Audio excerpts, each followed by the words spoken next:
Everyone. I hope all of you are keeping safe, staying healthy. We are doing force and pressure, and we have completed the chapter. And let's continue with the exercise part. I know that you people can do it, but still, for those who want help, it may be helpful. Okay, so force. Let's do the fill in the blanks first.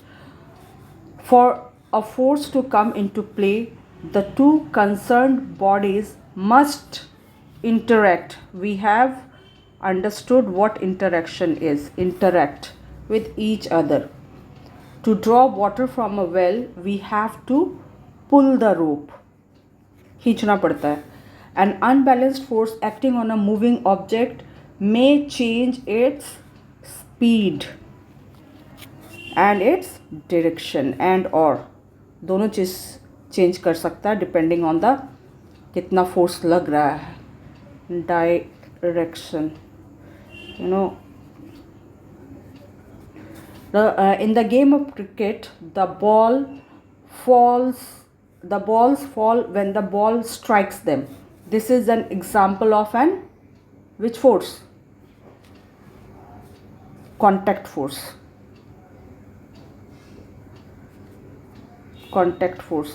हाँ, इसमें muscular force भी लग रहा है ना. The force responsible for raising our body hair when we try to take off a synthetic terylene और polyester shirt in dry weather condition is an example of electrostatic और non contact force. Electrostatic force, rather we should say electrostatic force. And electrostatic force is non-contact force. This is non-contact force. The atmospheric pressure decreases. जैसे जैसे हम लोग ऊपर जाते हैं, altitude बढ़ता है तो प्रेशर जो है डिक्रीज करता है. DECREA.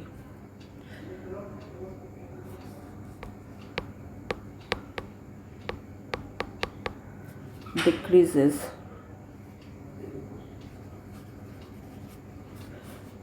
Now let's do the true and false. इसका reason. When we do true and false, make it a point that you understand why you are putting true or why you are putting false. Okay, so let's do it. The effect of force may change by changing the direction of the applied force. सही बात है कि अगर हम लोग अगर हम किसी चीज़ पर फोर्स लगाते हैं तो उसमें जो भी चेंज आएगा तो उसी डायरेक्शन में आएगा. मतलब आ भी सकता, नहीं भी आ सकता. इसलिए यहाँ पर मे लिखा हुआ, मे change by changing the direction of the applied force. अगर हम लोग उसमें अगर हम फोर्स के डायरेक्शन में चेंज लाएंगे तो उसका जो डायरेक्शन होगा, जो एप्लीकेशन होगा, वो चेंज हो जाएगा. तो this is true. A force has to be specified both in terms of its magnitude as well as direction. सही है. फोर्स में बोथ डायरेक्शन और मैग्नीट्यूड दोनों होना चाहिए. And frictional force is an example of non contact force. Wrong, क्योंकि friction जब भी होता है टू ऑब्जेक्ट के कॉन्टैक्ट में आने पर होता है. तो this is false.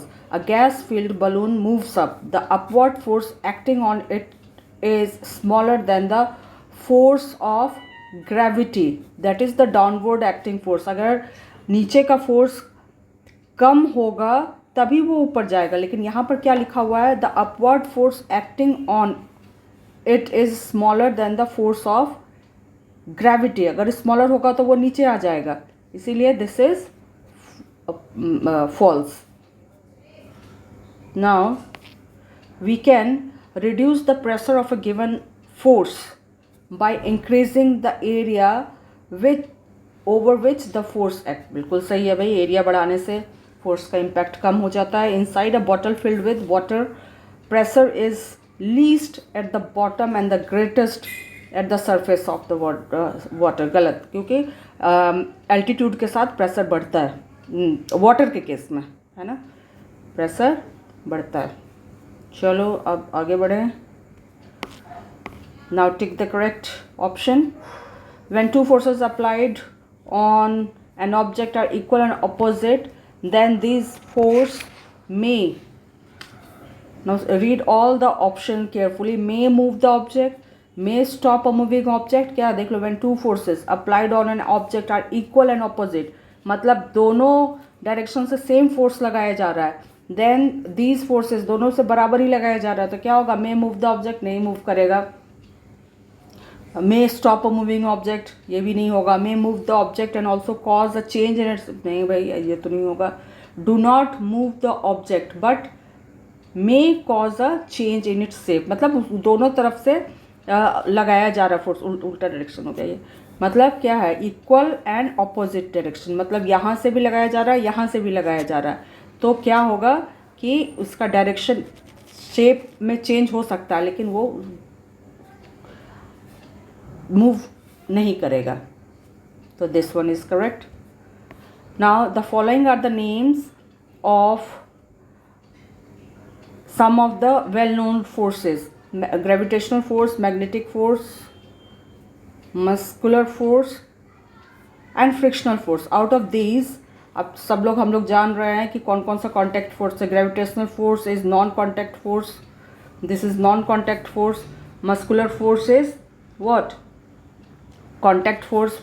magnetic force is non-contact and frictional force is contact. So out of this the contact forces are forces level at B and D. This one is correct. Rohini is pushing a box towards the west direction. Now let's draw one here, east, west, north, south. ठीक है. Now Rohini is pushing a box towards the west direction, मतलब ये box है और उसको क्या कर रही है, पुश कर रही है. अगर पुल होता तो इस डायरेक्शन से, इस डायरेक्शन होता, लेकिन पुश कर रही है तो मतलब यहाँ से धक्का दे रही है. Pushing a box towards the west direction with the force of magnitude F, इस फोर्स के साथ. To help her move the box faster in the same direction, अब इसी डायरेक्शन में आगे बढ़ाना है इसको. Her friend should push the box in the east direction with the force magnetic. ये अपोजिट डायरेक्शन से करेगी तो ये तो रुके चलेगा ही नहीं, मतलब ये स्टॉप कर देगा, कैंसिल आउट हो जाएगा force. Pull the box in the west direction with the force, pull the box in the west direction with the force of magnitude F. Now see here, यहाँ पर पुल लिखा हुआ है, तो अगर ये इस साइड से पुश कर रही है और ये इसी साइड से पुल करने लगेगी तो क्या होगा, फिर भी नहीं मिलेगा. ना क्या होगा कि या तो ये इस डायरेक्शन में पुल करे या फिर इस डायरेक्शन से पुश करे. तो push the box in the west direction with the force of any magnitude. अब यहाँ पर कोई भी मैग्नीट्यूड में थोड़ा सा भी यहाँ से प्रेशर लगेगा तो ये मूव करेगा. Push the box in the east direction with force, अगर यहाँ से करेगी तो फिर वो नहीं हो पाएगा, मतलब कि उतना इफेक्ट नहीं आएगा. तो this one is the correct answer. Now a container is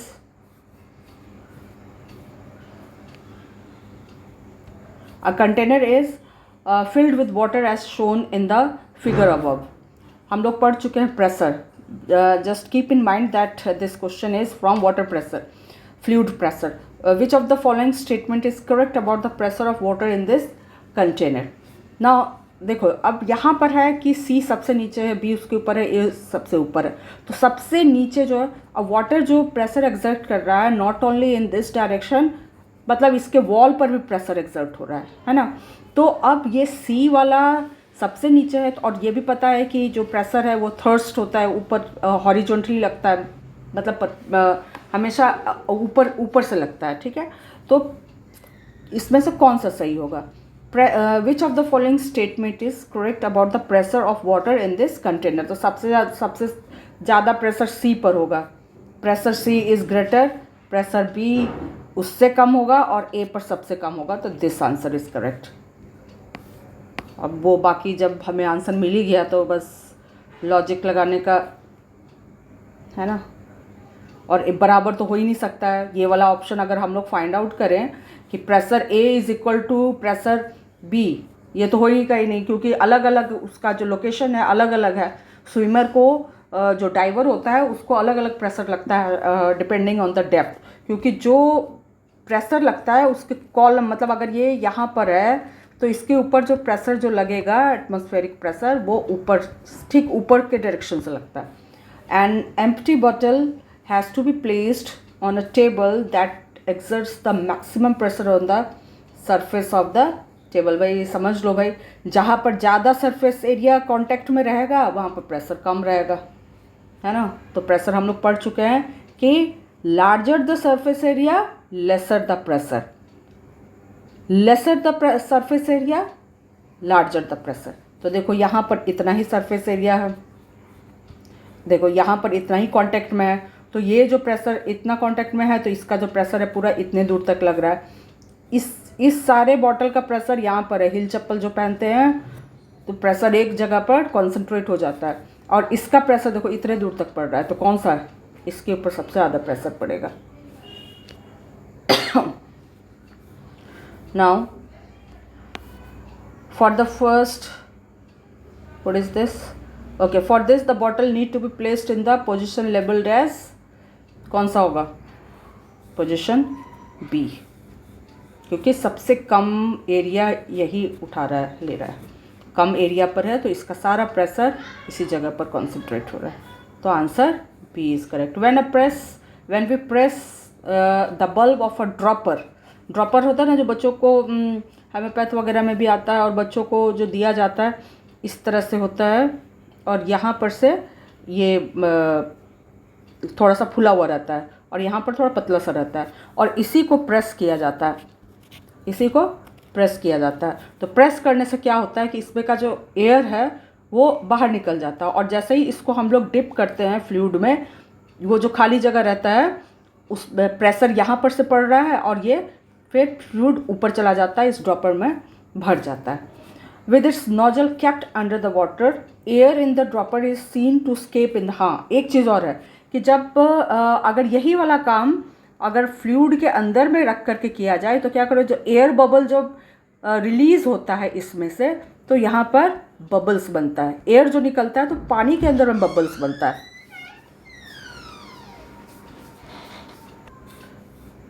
if we then release the pressure on the bulb, अगर हम लोग प्रेशर रिलीज कर दें मतलब छोड़ दें, मतलब इसको हम लोग दबाए हुए हैं, अब इसके ऊपर जो प्रेशर डाले हुए हैं उसको हम रिलीज कर दें, हटा दें, water gets filled in the dropper, water जो है इसमें फिलअप हो जाता है। The rise of water in the dropper is due to what, pressure of water in the container, gravity of the earth, weight of the bulb, atmospheric pressure. यहाँ पर तुम लोग सोचो कि pressure of water in the container होगा, लेकिन pressure of water in the container भी किसकी वजह से आ रहा है, एटमॉस्फेरिक प्रेशर से। तो यहाँ पर क्या हो जाएगा, करेक्ट आंसर क्या होगा, correct answer will be atmospheric pressure, क्योंकि इस पर भी प्रेशर जो आ रहा है वो एटमॉस्फेरिक प्रेशर के ही कारण आ रहा है। ओके, तो length and breadth, seventh is the length, breadth and height of a given rectangular box are 100 centimeter, 50 centimeter and 20 centimeter respectively. Okay, this box is kept on a ground in 3 different ways. वही bottle वाला question हो गया, this is repeated in a different way. One by one, which of the following statement is correct statement about the pressure exerted by the box on the ground? वही वाला है कि ज़्यादा area अगर box, just 50 and 20, ये है, ये हुआ, मान लेते हैं कि ये है जो इसका लेंथ ब्रेड्थ है, ये है 50, ये है 20 एंड ये है 50, मतलब ये थोड़ा सा और लंबा, इसको ही 50 बना लेते हैं, इसको 50 एंड दिस इज़ 20। तो जब इसको किस तरफ से, now you have to find out the area, area क्या होगा, let's understand the question again, that length, breadth and height, length is 100 centimeter, length is 100 centimeter, length is 100 centimeter, this is 100 centimeter, and the breadth, height is just 20 centimeter, height is 20 centimeter, and this is like this box is like this. I'm not able to make it properly. ये है 20 और ये है 50 centimeter, and this is 50 centimeter. Length is 100 centimeter. Breadth is what? Breadth is 50 centimeter and height is 20 centimeter. मतलब ये box कुछ इस तरह का है, हाइट इसका कम है. Now let's do it here. अब क्या हम लोग को पता है कि प्रेशर, हम लोग को ध्यान देना है कि कितना प्रेशर पड़ता है. अब प्रेशर किस चीज़ पर रिलेट करता है? एरिया पर, right. It depends on area. तो let's do it. Pressure exert in the maximum. तो लेंथ, अब इसका क्या होगा? Length is what, how much? Length is 100 centimetre. तो ये 100 centimetre and height is 20 centimetre. This is 20 centimetre. तो इसका ये टोटल हाइट कितना हो गया? 2000 सेंटीमीटर स्क्वायर. अब इस केस में pressure exerted is maximum and the length again 100 और ब्रेड्थ यहाँ पर कितना है? How much is breadth? 50 centimetre. तो इसका कितना हो जाएगा? This will be equal to how much? 5000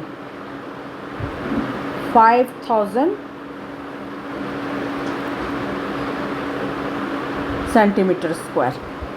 Okay, and now this is breadth कितना है भाई?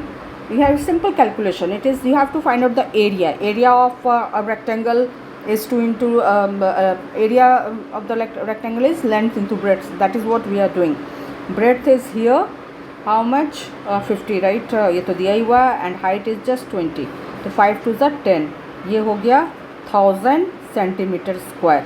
तो विच वन इज़ लेस? जितना लेस होगा प्रेशर उतना ज़्यादा होगा. और क्वेश्चन है कि कितना, which is the correct about the pressure exerted by the box on the ground. तो the pressure exerted is maximum. यहाँ पर सारा मैक्सिमम है, लेकिन जहाँ पर एरिया सबसे कम होगा वो ही करेक्ट आंसर होगा. तो this is the correct answer. और लास्ट वाला जो pressure exerted remains the same irrespective of which of its side form the base. तो गलत हो गया सिंपली. तो this is the logic here. Let's move to the next question. answer the following question in brief. In the following situation, identify the agent exerting the force. Also state the effect of force on each cases. Now listen to me carefully. Though you can do it of your own, लेकिन बस सुन लो. यहाँ पर क्या होगा? You have to write it in your notebook. So you have to listen carefully. Squeezing a piece of lemon between, हमें क्या पता करना है कि situation identify agent exerting the force. Also इस जो फोर्स का है उसका इफ़ेक्ट क्या पड़ा वो भी बताना है. ओके. तो squeezing a piece of lemon between the fingers to extract its juice. तो इसमें कौन सा फोर्स लग रहा है? मस्कुलर फोर्स लग रहा है, मस्कुलर फोर्स. और क्या इसमें हो रहा है? इसमें क्या हो रहा है? चेंज ऑफ शेप हो रहा है. शेप में चेंज आ रहा है. You write it. है a person diving in a swimming pool. Dive कर रहा है तो क्या हो रहा है? कौन सा फोर्स लग रहा है? ग्रेविटेशनल. और उससे क्या हो रहा है? उसका फ्री फॉल हो रहा है, और ये नॉन कॉन्टैक्ट फोर्स है. लेबरर मूविंग अ लोडेड कार. क्या हो रहा है? कौन सा फोर्स लग रहा है? Muscular force. और उससे क्या इफेक्ट पड़ रहा है कि ये मूव कर रहा है, कार्ट इज़ मूविंग. ओके. और moving in which direction? To the direction where the force is applied. मतलब वो जिस डायरेक्शन में फोर्स लगा रहा है उसी डायरेक्शन में मूव कर रहा है. तो इसमें लिखने के लिए muscular force applied to the load is moving to the muscular force applied in that particular direction. A car coming to rest once its engine is switch off. अब इंजन स्विच ऑफ हो जा रहा है तो ये बंद कैसे हो रहा है? और गाड़ी रुक कैसे रही है? गाड़ी रुक रही है कैसे? क्या है ये? Frictional force. ड्यू टू कौन सा एक्सर्टिंग फोर्स कौन सा हो रहा है? Frictional force. और ये कौन सा फोर्स होता है? कॉन्टैक्ट फोर्स होता है. कॉन्टैक्ट फोर्स होता है. और इफ़ेक्ट क्या पड़ रहा है, गाड़ी रुक जा रही है, रेस्ट में आ जा रही है। An athlete making a high jump to clear a bar kept at a certain height. तो क्या कर रहा है, मस्कुलर फोर्स लगा रहा है and he is able to clear the jump. Okay, now मतलब ही इज़ पुशिंग, क्या करता है जब वो कोई जंप लगाता है तो it pushes the ground in order to jump. Frictional force भी यहाँ पर लग रहा है भाई, अगर यहाँ पर स्लिपरी रहेगा तो वो जंप नहीं कर पाएगा, गिर जाएगा। तो यहाँ पर फ्रिक्शनल फोर्स भी होगा, मस्कुलर फोर्स भी होगा। Okay, now an object experiences a net non zero, हाँ, non zero force. Non zero force मतलब कुछ फोर्स लग रहा है, मतलब कौन सा है, बैलेंस्ड है कि अनबैलेंस्ड है। This is unbalanced. अगर नॉन ज़ीरो है तो unbalanced force. Is it possible for the object to move with a constant speed with the straight line? हाँ भाई, क्यों नहीं हो सकता। अगर लगातार एक ही डायरेक्शन में एक ही अमाउंट का, एक ही मैग्नीट्यूड का फोर्स लग रहा है तो वो हो सकता है। तो इसका आंसर होगा yes, if the force applied is of same magnitude and in the same direction. तो distinguish between unbalanced and balanced force, seat you must know देख लो, यू मस्ट नो देख लो, और या फिर कीवर्ड्स देख लो, you will get the answer there. Contact and non contact force, same you must know and keywords देख लो, you can find the answer there. And when we throw a ball upwards, what happens to its speed while it is going up? क्या होता है उसका speed? Ball को ऊपर जब फेंकते हैं तो स्पीड में क्या होता है, ऊपर जाने के बाद वो क्या होता है कि जैसे ही ऊपर हम लोग फेंकते हैं तो स्पीड में तो जाता है, लेकिन क्या है कि ग्रेविटेशनल पुल हो रहा है, ग्रेविटेशनल पुल हो रहा है, जिसके कारण एक फोर्स उसको नीचे की तरफ अपोज कर रहा है, जिसके कारण उसका स्पीड कम हो जा रहा है। ठीक है, तो give the answer and write complete answer. Okay, तो the next is a figure shows a man with a parachute. Name the force which is responsible for his downward motion. Is it contact force or non contact force? अब ये downward जा रहा है तो कौन सा force होगा, gravitational force, and this is gravitational force is non contact force. Will the man come down with the same speed without the parachute? अरे कैसे हो सकता है भाई, अगर ये पैरासूट नहीं रहेगा, ये पैरासूट है ना, इसके ऊपर है ना एयर का नीचे से, क्योंकि नीचे की तरफ जा रहा है तो इसका प्रेशर नीचे से भी लग रहा है, और अगर ये बिना इसके कूदेगा तो भाई ये रहेगा ही नहीं, ये तो कूद रहा था हो जाएगा, है ना, ये बच ही नहीं पाएगा, क्योंकि फिर उसका स्पीड ग्रेविटेशनल पुल जो होगा वो बहुत स्ट्रांगली उसको पुल करेगा। और ये क्या हो रहा है कि इसका सरफेस एरिया बढ़ा दे रहा है, जिससे इसका स्पीड कम हो जा रहा है, कम हो रहा है, और ये धीरे से अपना आराम से जंप करके पहुंच जाएगा नीचे। Next is how would the pressure exerted by a force in an area change if the area is doubled keeping the thrust constant and the area is, वो तुम लोग जान रहे हो। तो हम लोग जान रहे हैं कि प्रेशर क्या होता है, thrust by area, surface area होता है, थर्स्ट बाय एरिया होता है। तो अगर हम लोग एरिया को डबल कर दें, यानी ए को 2a कर दें, तो क्या हो जाएगा, प्रेशर, क्योंकि ये प्रोपोर्शनल, इन्वर्सली प्रोपोर्शनल है, तो प्रेशर डिक्रीज़ कर जाएगा, फर्स्ट केस में डिक्रीज़ कर जाएगा। और यहाँ पर अगर हम लोग thrust is doubled keeping the area constant, तो doubled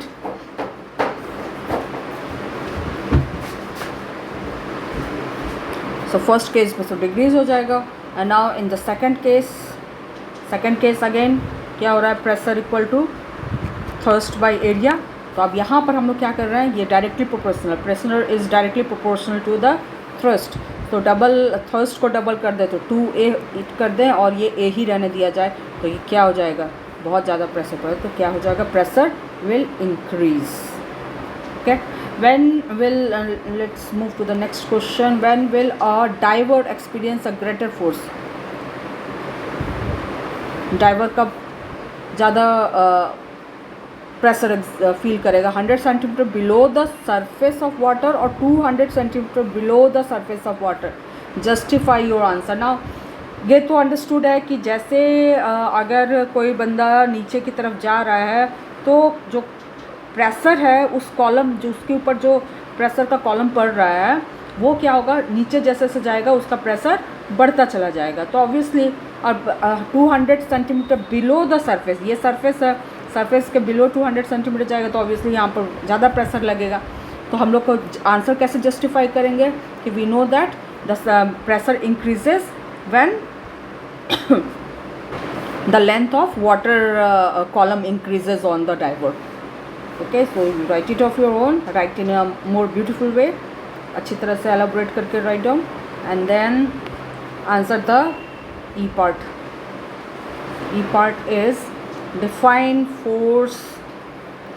Is it necessary for the two bodies to be in direct contact for a force to exist between them? Explain with the example. नहीं भाई, define force तो आसान है, that you can do. और क्या ये ज़रूरी होगा कि टू बॉडीज़ को कांटेक्ट में ही होगा? नहीं, कोई ज़रूरी नहीं है, क्योंकि जो इलेक्ट्रोस्टैटिक फोर्स होता है, ग्रेविटेशनल फोर्स होता है, those are non contact force और वो एग्जिस्ट करते हैं। तो you can give the example and elaborate it, isn't it? So next question is state three effect of force, give suitable example. Three effect of force is given on page number 60. Go to page number 60, page 60. Give reason for the following statements. Snow shoes are more effective than ordinary shoes for walking on the snow. क्या हो जाएगा? Greater surface area देता है, it gives greater surface area. और उससे क्या होता है? which makes it suitable to walk on the snow without sinking in. Write the complete answer like it gives, snowshoes gives greater surface area so that when a person walks he or she doesn't sink in the snow, उसका पैर धंसता नहीं है snow में. Porter place a large round piece of cloth on their head and they carry heavy loads. क्या उस case में भी वही हुआ कि अपने सर के ऊपर एक डायरेक्ट अगर एक बंदा है और यहाँ पर अपना एक लोड रख रहा है, तो इसका देखो कांटेक्ट कितना कम दूर का है, तो ये सारा प्रेशर यहाँ पर पड़ेगा. लेकिन अगर ये इसकी जगह पर ये सर है और इसकी जगह पर एक ऐसे करके डाल लिया, तो क्या प्रेशर कहाँ पर जाएगा? ये पूरी जगह प्रेशर डिस्ट्रीब्यूट हो जाएगा, इसके ज़्यादा दूर तक के सर में प्रेशर लगेगा, तो उसके कारण उसको थोड़ा प्रेशर कम लगेगा. ठीक है, तो porter place a rag for their head so that he feels less burden, so to decrease the pressure. ये सिंपली है यहाँ पर, to decrease the pressure of the load, decrease the pressure of the load. Write it properly. And next is a sharp knife. वही वाला है, surface area कम होने से जल्दी ज़्यादा अच्छा से प्रेशर कम लगेगा. हाँ, सरफेस एरिया कम रहेगा तो क्या होगा? थर्स्ट, तो कम फोर्स से भी काम चल जाएगा, है ना. तो राइट इट. सेम रीज़न, जो सारे में रीज़न लगभग एक जैसा. School bags are same reason. Surface area बढ़ा दिया जाता है ताकि प्रेशर कम लगे. Increase the surface area to decrease the pressure, बस. Increase the surface area to decrease the pressure, ये वाला फॉर्मूला हमेशा याद रखना है. Pressure equal to T by A, thrust by area. Thrust is perpendicular force. It is much easier to burst an inflated balloon with a needle than directly with the finger. Again, needle का जो surface area है वो इतना छोटा है, ये वाला चीज़ इतना कम है कि बस फट से बुन जाता है, जबकि हमारे फिंगर का देखो कितना सारा नीडल्स आ जाएगा उससे उतने ही दूर में. माउंटेनियर में suffer from nose bleeding with high altitude. Again the pressure, जैसे जैसे हम लोग ऊंचाई पर जाते हैं, सी लेवल से ऊंचाई पर जाते हैं, तो प्रेशर कम होता चला जाता है. प्रेशर कम हो जाता है क्योंकि हमारा बॉडी में तो प्रेशर उतना ही है, कांस्टेंट है. तो हम लोग ऊपर जाते हैं तो हमारे अंदर का प्रेशर ज़्यादा हो जाता है, जिसके कारण हमारे वॉमिटिंग टेंडेंसी होता है और कभी कभी नोज़ में ब्लीडिंग भी होने लगता है. Okay, now airplane have pressurised cabins for passenger. हाँ, अगेन वही वाला रीज़न है कि जैसे जैसे ऊंचाई पर जाने पर प्रेशर बहुत कम हो जाता है, तो इसके कारण जिसके लिए जो एरोप्लेन का जो केबिन्स होता है बहुत प्रेशराइज्ड केबिन रहता है, मतलब जो बाहर का प्रेशर वो बहुत कम होता है लेकिन अंदर के प्रेशर को बैलेंस किया हुआ रहता है। ओके, तो this is all the question from the pressure. Now let's see this question number 4। 2 rods A and B of the same weight and equal length have different thickness. A boy, while playing with them on a beach, held them vertically on the surface of sand as shown in the figure. Obviously, again ये जल्दी sink करेगा क्योंकि कम surface area है, ये late से करेगा क्योंकि इसका सरफेस एरिया ज़्यादा है। सेम क्वेश्चन, तुम्हारा कॉन्सेप्ट बिल्कुल क्लियर हो जाएगा। सरफेस एरिया कम है तो ये सिंक करने में वो कम टाइम लगेगा क्योंकि इसका प्रेशर ऊपर से, तो क्योंकि ये हॉरिजॉन्टली जब भी हॉरिजॉन्टली वर्टिकली प्रेशर जब भी लगेगा ऊपर से लगेगा। 3 holes are 3 A, B, C are made in an empty can at different levels, one over the other as shown in figure. They are closed with an adhesive tape. Adhesive मतलब चिपकाने वाले tape से बंद कर दिया गया। The can is now filled with water. What will you observe when the tape on the all of them pulled out? क्या observe होगा? सब जैसे ही इसमें पानी भर दिया गया, ठीक है, ऊपर तक पानी भर दिया गया और ये टेप को एक ही बार हटा दिया गया तो क्या होगा? सबसे ज़्यादा प्रेशर सबसे नीचे होगा। प्रेशर तो सब जगह, वाटर का जो प्रेशर है तो water is exerting pressure in every direction, हाँ, लेकिन सबसे नीचे वाले पर पूरे ऊपर से लेकर के नीचे तक का प्रेशर पड़ रहा है तो सबसे ज़्यादा प्रेशर यहाँ पर पड़ेगा, उससे कम प्रेशर यहाँ पर पड़ेगा और उससे कम प्रेशर यहाँ पर पड़ेगा, ठीक है। तो इस तरह से तो you justify the answer in detail, okay. It's easy, just you need the explanation. Okay, pressure नीचे ज़्यादा है, एग्जर्ट तो प्रेशर का एग्जर्शन तो कंटेनर में चारों तरफ हो रहा है। मेक 2 tiny holes, सेम है ये, same question we have done also, क्योंकि at equal height from the bottom in a plastic bottle, cover them, let the cover be now removed, state the observation and the resulting conclusion based on this activity. क्योंकि इसमें पानी डाला गया है, fill the bottle, चलो ठीक है, हाँ। तो क्योंकि प्रेशर तो सब जगह एग्जर्ट हो रहा है, वाटर जब इसमें भरा हुआ है तो सब इसके वॉल पर भी एग्जर्ट हो रहा है, ऊपर से भी हो रहा है। तो अब जैसे ये किया जाएगा तो ये जो वाटर कॉलम दोनों बराबर पर है तो ये जो प्रेशर है ये दोनों पर बराबर होगा, तो दोनों बराबर पर ही गिरेगा, जिसके कारण ये शो करता है कि प्रेशर दोनों ए और बी दोनों पर बराबर पड़ रहा है, it's equal. Now discuss in brief the variation in atmospheric pressure with altitude. Do change in temperature also cause a change in atmospheric pressure? Okay, certainly, definitely तो होता ही है। As you go to higher altitude, जैसे जैसे ऊपर जाओगे क्या होगा? Atmospheric pressure will change, क्या हो जाएगा? कम होता जाएगा प्रेशर। जैसे जैसे हायर लेवल पर जाएंगे, सी लेवल से ऊपर जाएंगे तो हम धीरे धीरे प्रेशर कम होने लगेगा। तो to change in temperature also cause the change in atmospheric pressure, बिल्कुल होता है। जब गर्मी का टाइम होता है तो क्या होता है? हवा हल्की हो जाती है, मतलब गर्मी हुई तो you know that in heat you have studied thermal expansion. तो हवा जो ठंडी हवा है टेम्परेचर के कारण हल्की हो गई, मतलब एक्सपेंड करी, हल्की हुई तो वो ऊपर गई तो क्या हुआ?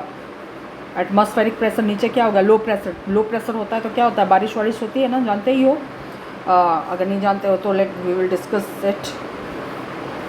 चलो अब मूव करते हैं। I hope you will able to write the answer. You have understood, not the point that it's not the point that you are able to write the answer, point is that the concept is clear. So value based question. On coming back from school, Anudit asked his mother to explain to him the concept related to the addition and subtraction of forces acting along the same line. Mother explained to him the reason for adding such forces when they act along the same direction and subtracting one from the other when they act along mutually opposite direction. She went on to say that in a similar manner we get an added up and enhanced effect when we use our strength, hard work and attention. Focus रहना बहुत ज़रूरी है नहीं mobile में भी. All together for achieving our desired goal. हम लोग को अगर गोल चाहिए तो we need all these things, all these attributes are required. तो what are the values? Values are strength, hard work, attention, focus. मतलब ये सारा इसका value हो गया. तो write down the magnitude and direction of the net force in the following situation. Let's do it.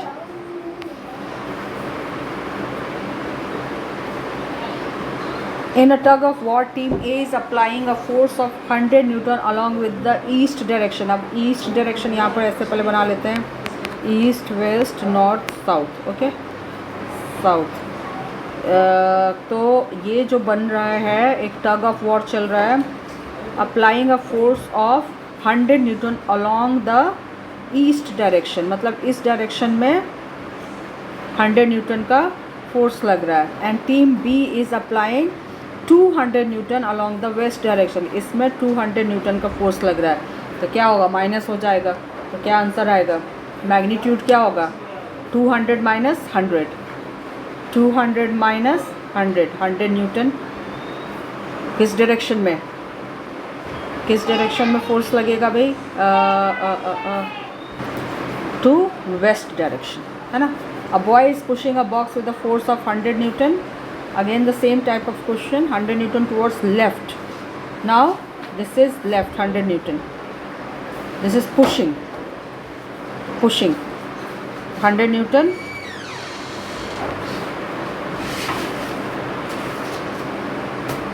Left by overcoming a force of friction that has a magnitude of 50 Newton. 50 Newton का इसका friction लग रहा है तो क्या होगा इसका, 100 minus 50 newton to left direction में, क्योंकि ये ज़्यादा है तो ज़्यादा होगा.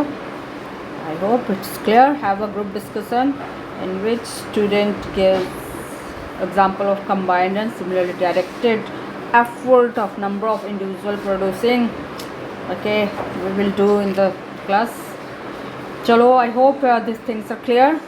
So that's all for today. That's all, and this chapter is completed. Stay safe and complete it in your fair notebook. Bye bye.